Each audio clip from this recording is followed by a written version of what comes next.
Welcome to Crossroads. The Chinese Communist Party right now as we speak is testing a new online surveillance system. And this would effectively allow the Chinese Communist Party to monitor every single thing that happens online tied to every individual. Now this new system, it's being proposed as a type of state-run digital ID, which every single person in China at least would need to use for the internet. And also some of the foreign programs run by the CCP, they're involved with it as well. Now the program is raising some deeper concerns, not just over digital privacy, but also on human rights abuses, censorship, digital theft. It's not just limited to this program either.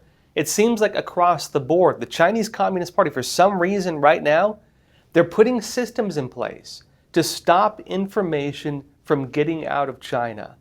And look, that of course allows the CCP to more deeply control what information gets shown to the world. They can suppress it on one side and control it on the other. Financial Times said this. He said, China's powerful data watchdog has proposed tighter controls over users' online information, including a nationwide rollout of digital IDs, in a move that met sharp pushback from leading technology experts. Now, briefly on this, some people will be like, well, China already requires you to use IDs and phone numbers to, log into some services. Yeah, that's true. But this would be something not just for the services and not just for the login. It would be something that ties you to the entire internet, not just on WeChat or something like that. Every single thing you do online would be directly tied to you. Now it says the Cyberspace Administration of China, alongside the country's Ministry of Public Security, kind of like their FBI/CIA, released draft regulations to issue unified digital IDs for internet users Friday last week. It says concerns about the ID has increased over the past few days. The IDs, which would be jointly administered by the CAC and police, are initially envisioned as voluntary, at first at least, and would be used in place of real names and phone numbers to register on internet platforms. But the proposal, it says, could drastically extend authorities' oversight over online behavior, potentially covering everything from internet shopping history to travel itineraries, and probably more than that. Now further, it states the Ministry of Public Security has published a pilot application on Chinese app stores to test the digital ID scheme. And it says according to the app, social media platform Xiaohongshu and Alibaba-owned e-commerce giant Taobao have signed up to test the new verification scheme. So in other words, it's proposed right now, but a couple of the major platforms in China are going to be actually testing it now. So even though it's in the proposal phase, they're putting it into practice. Now let's go into a few key points on this. I had a look at the actual draft proposal from the CCP's Office of Central Cyberspace Affairs Commission, and a few things stood out to me. One of the big things it says, essentially they're rolling out this new thing as a test. A few platforms already are going to be implementing it. And so as they implement this, they're already technically using it. But to me, what was most interesting is that basically, it's not just going to be the individuals held accountable under this new ID program. It's also the platforms that will be held accountable. And so the platforms, in addition to the monitoring, in addition to you being afraid of being punished, the platforms will be punished if people violate the laws using their systems, is what it seems like. And so this is important because, they say if you violate the law, you could be punished, not just for the individuals, but for the platforms as well. And remember, under Chinese law, it's really broad. The CCP's law, it's not like in the US where, we have the Constitution and normal laws like that. They technically have one in China, but they violate it all the time. For the CCP, the law can be just criticizing the party. The law can be just releasing information on the Chinese economy. The law could be maybe you're a Christian, something as simple as that. That is what breaking the law is in China. Now, there were also other rumors about programs like this being developed in China last year.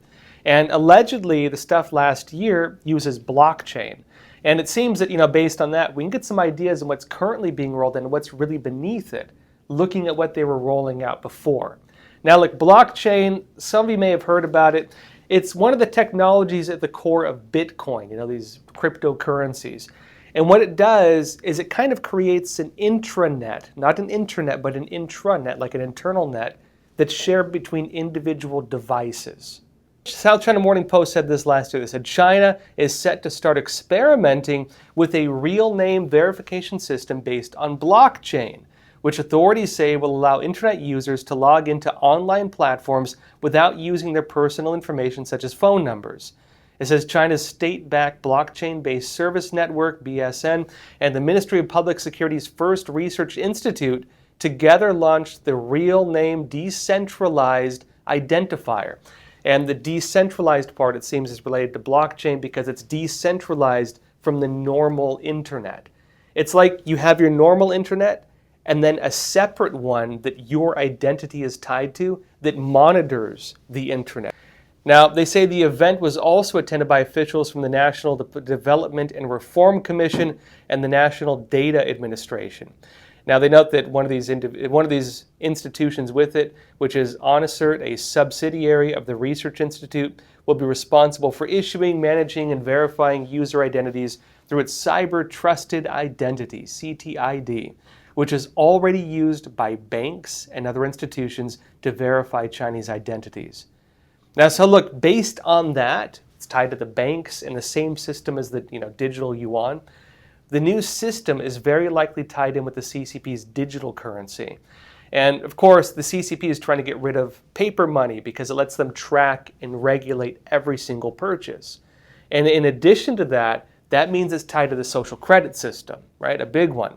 That means that, of course, every single thing you do online, every single action you have, every single purchase you make, every individual you're friends with, every person you're talking to, all of that is being used to give you a score on whether you're a good citizen or you're a bad citizen.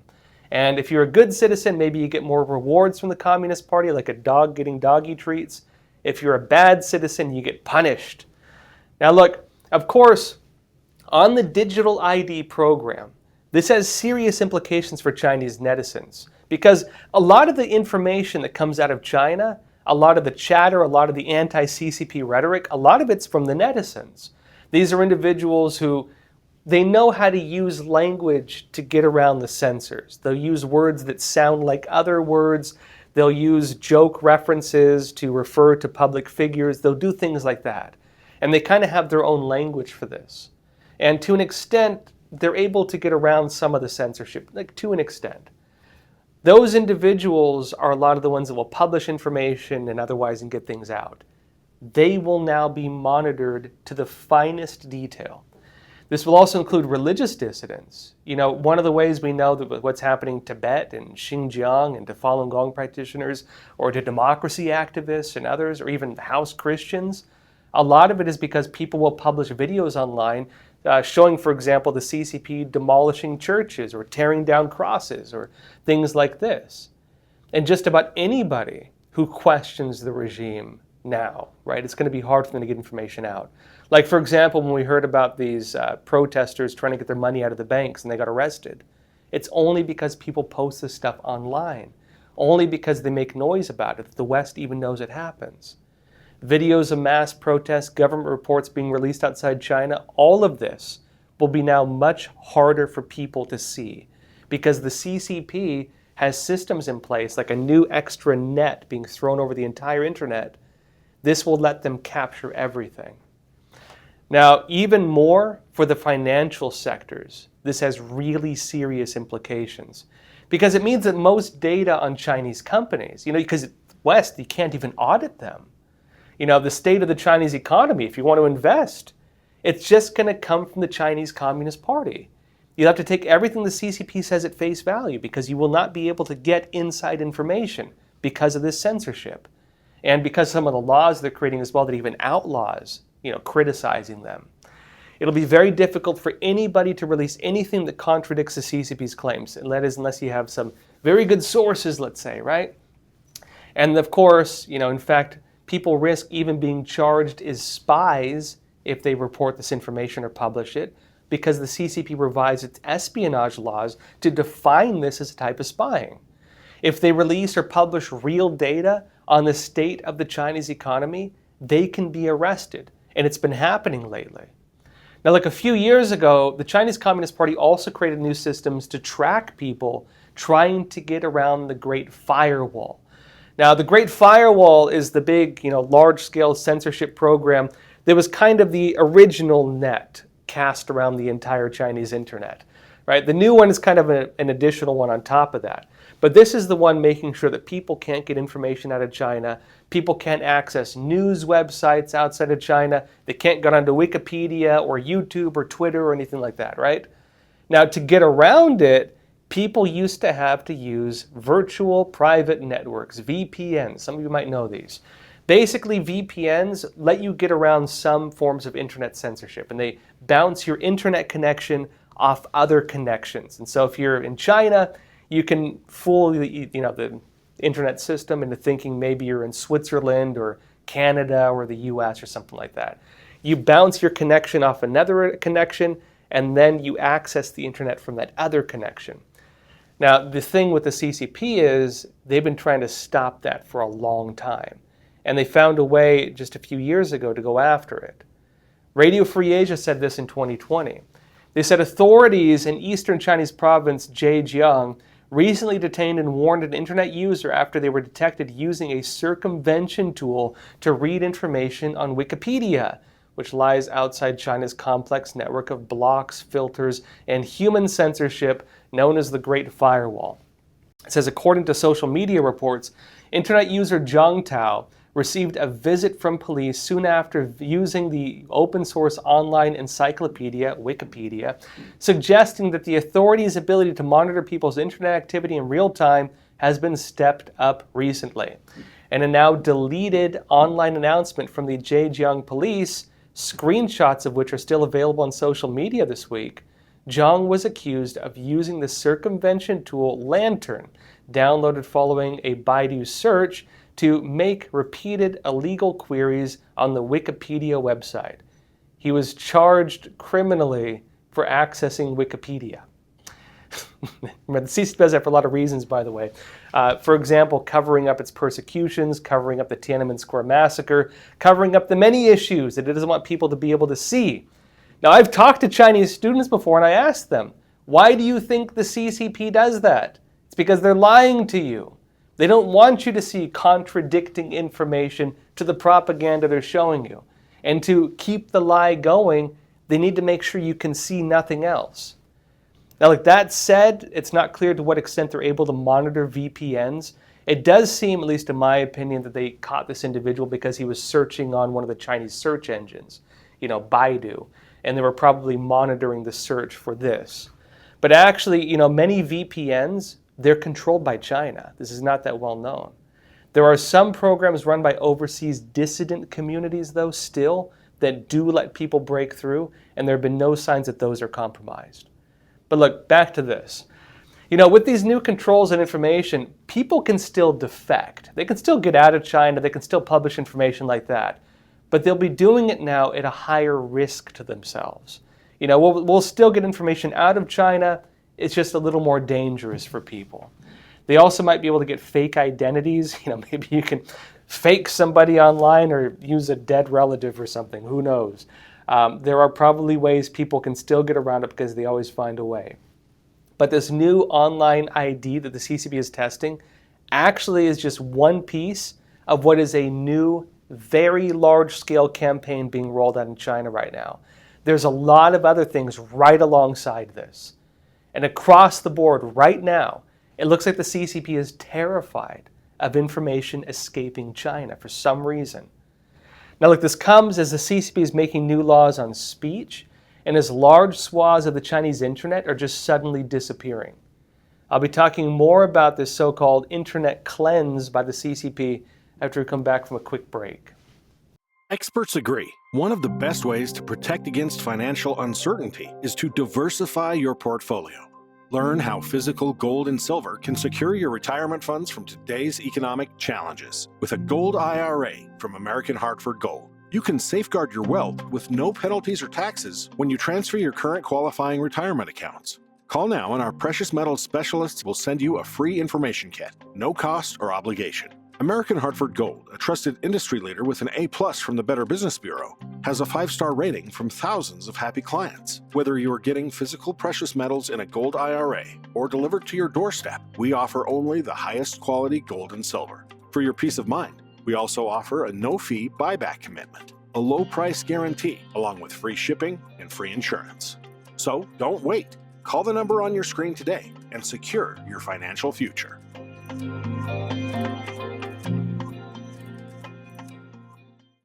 Welcome back. The Chinese Communist Party has been long known for its overarching censorship and controls of Chinese citizens, especially on the internet.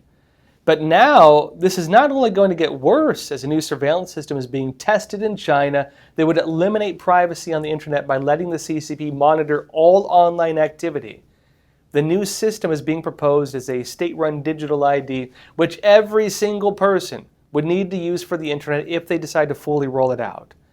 And this increased control and information comes as the Chinese Communist Party is making new laws on speech under the banner of, public security and other really bizarre laws, suggesting the CCP looks like it's afraid of something escaping China. It's afraid for some reason right now of information getting out of China and being seen by the rest of the world. Look, the behavior is bizarre. It looks like they're trying to hide something. And the Chinese Communist Party, they're taking it to really just new extremes. It was bad before, it's worse now. Censorship and surveillance, look, they were already in China some of the worst in the world. These new changes go further. Now, recently it was revealed that large swaths of the Chinese internet just started vanishing. They just started disappearing. Old news articles are disappearing on a large scale in China. They're erasing history. Now, for some reason, a huge portion of information is just being deleted. New York Times said this. They said a post on WeChat on May 22nd that was widely shared reported that nearly all information posted on Chinese news portals, blogs, forums, social media sites between 1995 and 2005 was no longer available. It says that in addition to disappearing the content, there's a broader problem. China's internet is shrinking. There were 3.9 million websites in China in 2023, and that's down from more than a third, from 5.3 million in 2017. A third of the Chinese internet disappeared. And they note the numbers, right, even on that, they're from the country's internet regulator. Maybe it's even more for all we know. So look, it's not even just news articles or specific pages, at least over 1 million websites being suddenly gone. A third of the Chinese internet just disappeared. It's also a smaller sample of news that has disappeared in China. And these include, key events, scandals, national tragedies, things that make the CCP kind of look bad. It's also articles of the early political careers of a lot of its top officials. It's all being deleted. They're erasing it. And this builds on a censorship campaign also that the CCP was carrying out a couple years ago, just starting this whole wave. A couple years ago, this was being referred to as the Chinese Internet Cleanse. And notably, the Chinese Communist Party was purging celebrities who it branded as immoral. And remember, in China, morality or immorality is often tied to the CCP's set of standards. If you align with the CCP's politics, you're politically correct, you're moral. If you oppose the CCP's policies, you are not politically correct, and you are a dangerous individual targeted by the state. Fair Planet said in 2022 this: China's crackdown on what Beijing considers immoral celebrities has been growing in number and scale. In late August last year, China handed a list of artists and platforms and ordered the latter to ban the publishing of their appearances. And keep in mind, some of these are probably true, but keep in mind also the CCP also fabricates a lot of information, and also, they choose who they go after and who they do not. There's usually other reasons on why they do it. They note further in, Beijing's new internet campaign, this cleansing campaign from late January to late February for the Lunar New Year crushed any hopes of any celebrities whose reputation was ruined as their internet presence was wiped off to turn a new leaf. They say further that China's cybersecurity authorities stated in an official statement that they aim to regulate the, quote, chaotic celebrity culture. including preventing immoral celebrity comebacks in parties and live streaming during the Chinese New Year. Now look, again, some of these people are probably guilty. Some of them probably did do terrible things. Some of them probably didn't. This is a common tactic by the Chinese Communist Party. You group the good in with the bad. You go after, for example, the criminals, but then you go after the house Christians in addition to the criminals, and you group that into the same campaign. You go after legitimate criminals, and then you target the dissidents alongside them. This is how the CCP always works, because then when you criticize it, they say, how could you criticize this part? When, of course, you're talking about this part. It's a common tactic they use. It seems like the CCP was setting the stage, getting rid of certain people who have platforms to the public that could potentially be a risk to the regime. The CCP doesn't want individuals having that type of power or that type of influence because that's a threat to the Communist Party. And look, it's not just websites and news articles and celebrities getting disappeared. It's also just regular people suddenly being targeted more aggressively. I'll be talking more about how the CCP is targeting its own citizens even more aggressively right now, and also the tactics they're using for it, including saying it's for the safety of citizens. Only on EpochTV.com, the uncensored streaming platform of the Epoch Times. So if you're watching on YouTube, Facebook, X, Rumble, there's a link in the description below. Click on that. You'll get access to the rest of this episode, and also our whole library of shows and hard-hitting documentaries and issues that really matter, like the Chinese Communist Party's 100-year plan to defeat the United States. The CCP is one of the biggest threats to America. They're using things like propaganda, video games, entertainment, movies, culture to subvert and influence the next generation. And this unrestricted war against our country is one of the scariest but least understood issues of our time. Because, it's not tangible. It's not being done through the normal means like tanks and bombs and guns. It's being done through soft power and ideological subversion. Now, I've spent over a decade investigating the CCP's subversion, and it's such an important issue that I made a documentary called The Final War, which exposes this 100-year plot of the CCP to try to take down America. If you'd like to find out more about what the CCP is actually doing and its whole plot against America, watch The Final War. You can find the link in the description below, and I'll show you all the trailer before we go exclusively to EpochTV.com for the rest of this episode. And hey, I'll see you all there. The greatest threat facing the United States is the CCP. The Epoch Times investigation team had studied the CCP for years, but what we uncovered was yielding evidence beyond our imagination. With Chairman Mao, with the Prime Minister, our talks have been characterized by frankness. The Clinton administration said, oh, don't worry about it. This will be a poison pill for China. China's strategic goal is to make sure that the U.S. has 4 enemies, and one of them must be a terrorist group. We are giving of our life's blood so that the Chinese Communist Party can survive and thrive.